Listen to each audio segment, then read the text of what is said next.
As someone who was a kid when the first Space Jam film came out, I was actually excited when they announced the sequel, and then it got delayed, and then it got delayed, and then delayed, and delayed, and delayed, and so on. So, after so many years, the Looney Tunes are back on the big screen. The film couldn't be that bad, could it?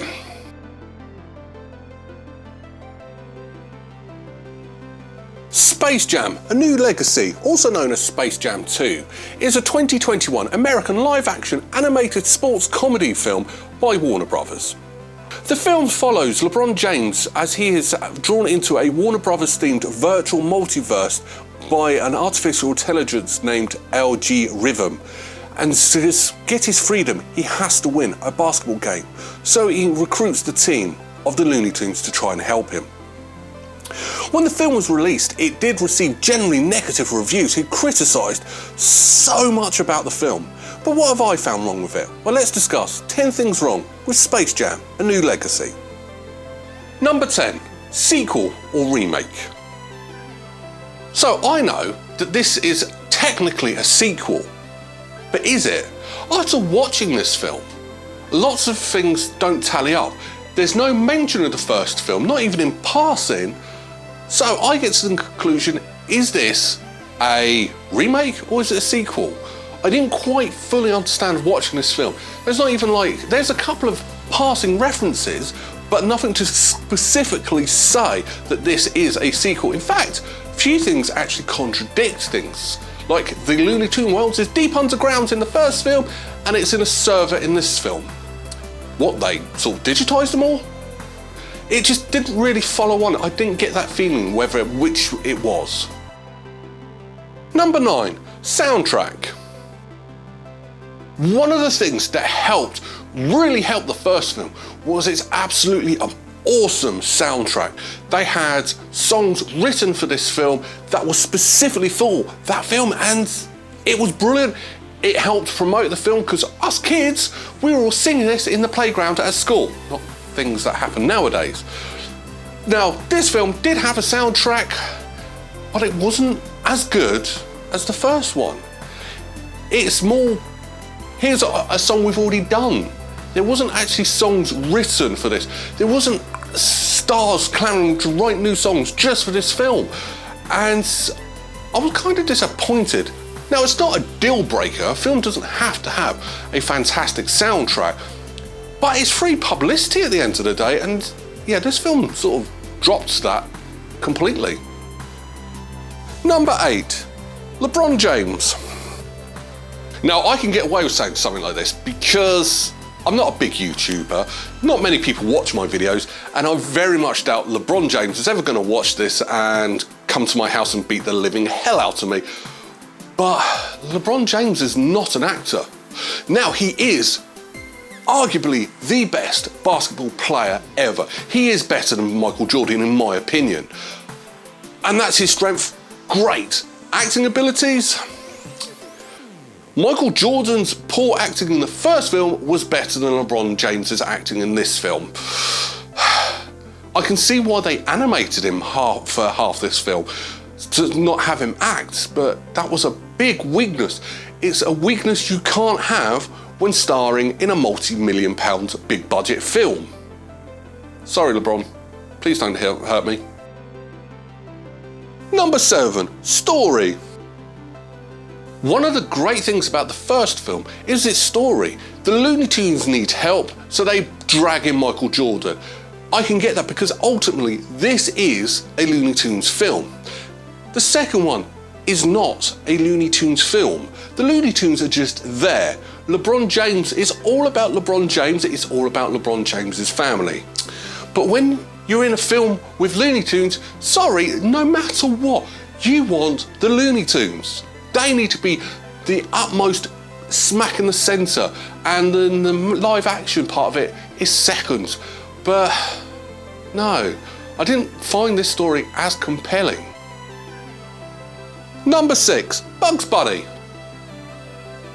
One of the things that made the first one was, although it was different voice actors, those voice actors kept everything exactly the same. You could not tell between the Bugs Bunny from Space Jam to Mel Brooks' 60s version of Bugs Bunny. Great.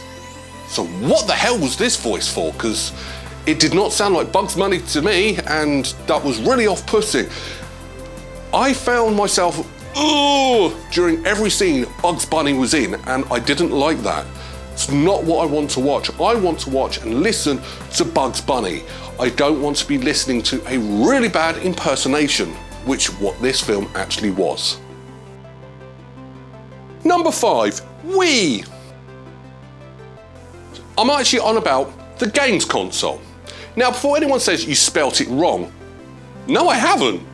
Because I'm not on about the Nintendo Wii, which was a fun, enjoyable home entertainment computer games console. I'm on about the Wii handheld thing. Now, this is a handheld device that I don't think exists, because if it did, even Google doesn't know about it, because I looked it up. But what the hell is a Wii? I mean, it looks like it's a knockoff of a Sony PSP, but no, what the hell was that thing? Could you not ask Sony, could we use your PSP? Could you not ask Nintendo to actually say, can we use the Wii U console? That would have worked, but you've literally got your own one and stuck on the word Wii. What makes it even funnier is in this country, that's another term for going for a number 1. But why call a games console that? I mean, there was a logic behind the Nintendo Wii, but a Wii spelt with a double E? No. Number 4, Game of Thrones. One of the criticisms of this film is there's so much product placement from its other IPs. There is Harry Potter, there is The Matrix, great. There's also Game of Thrones, not so great. Okay, let me explain. Yes, Game of Thrones is great. Game of Thrones was awesome, I loved it, and I stayed up late to make sure I watched every single episode.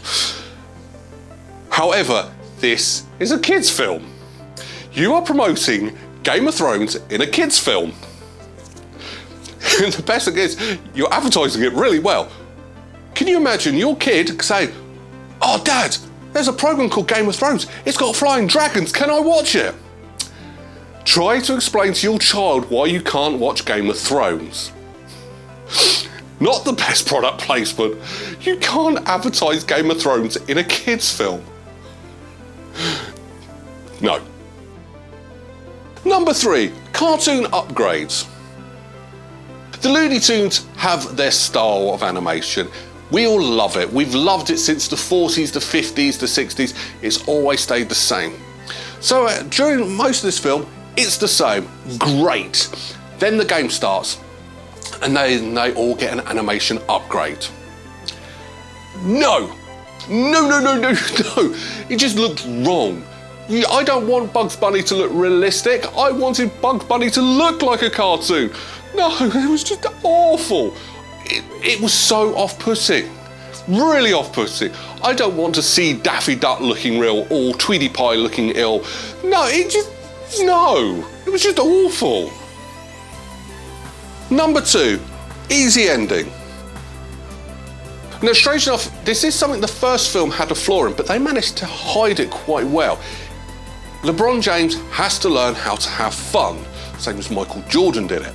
The problem is, it was subtle in the first film, whereas in this film, they have told him that in the first 5 minutes of the film, he needs to learn to have fun, he needs to learn fun.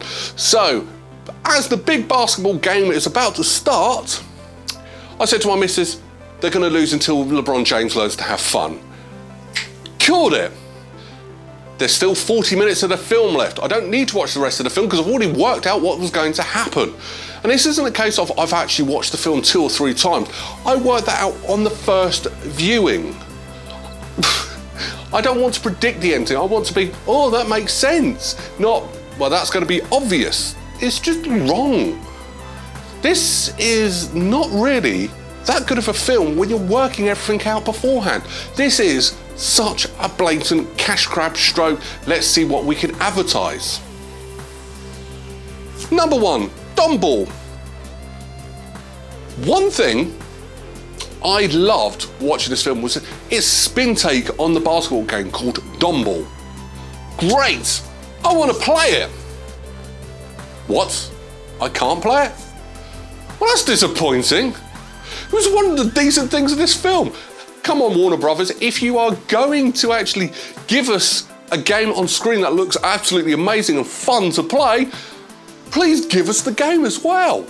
You could have helped your sales on this film, but where's the game? Oh, I actually really want to play it. Now, if I've not been able to find it, but if anyone out there knows that this game does exist, can you put it in the link in the comments below? Because I actually do want to play this game.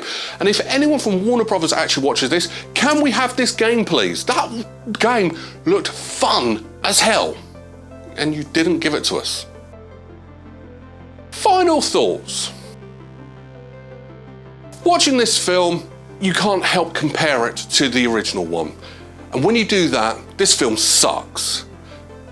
But when you take the first film out of the equation, this film isn't actually that bad. It's quite funny, especially when you are a juvenile delinquent like myself with a really stupid sense of humour. I get it. Here comes Michael Jordan! And Michael B. Jordan pops in. I was creased up. There were so many humorous things that was just silly. And at the end of the day, that's what this film's trying to be. It's just trying to be silly. It's not as fun as the first film. It's not as engaging as the first film. And it's not as compelling as the first one. It's just, all this film is silly gags with lots of product placement. That's what this film is. So in one aspect, the silly gags work, but it's just let down with a lack of story, with a lack of anything and way too much promotion. During the basketball game, I'm spending more time watching the audience to see what cameos from other Warner Brothers properties I can see. Hell, I'm surprised Warner Brothers didn't say, can we stick Mickey Mouse in as an Easter egg in our film? Because Disney probably would have said yes, just as a joke. But still, too much take away from this film. LeBron James, I will say, as an actor, he's not that good. But as a voice actor, surprisingly, he was actually really good. That's when the film actually improved, when he turns into a cartoon. And then it takes a step back when he actually comes as a proper actor again. So LeBron James, you have got a voice actor's job. I was quite impressed with that. But still, it was missing so much from it. Silly gags will only get you so far in a film. There's nothing good from the first film came over. So what am I going to rank this film? Well, ultimately, because of the silly gags, it raises it, but that's the only thing that was actually good for. I'm only going to give this film a 5 out of 10 berries. That's what I think. If you disagree with me, let me know. If you agree with me, let me know. Hell, talk to me, let me know. But that's what I think. What do you think? Did you like this film? Am I being overly harsh on this film? Am I actually being overly nice to this film? Is LeBron James going to actually come and watch this video and come and beat me up? Please, I hope not, because I would not last 5 seconds with him, and that's being realistic. Anyway, on to next week.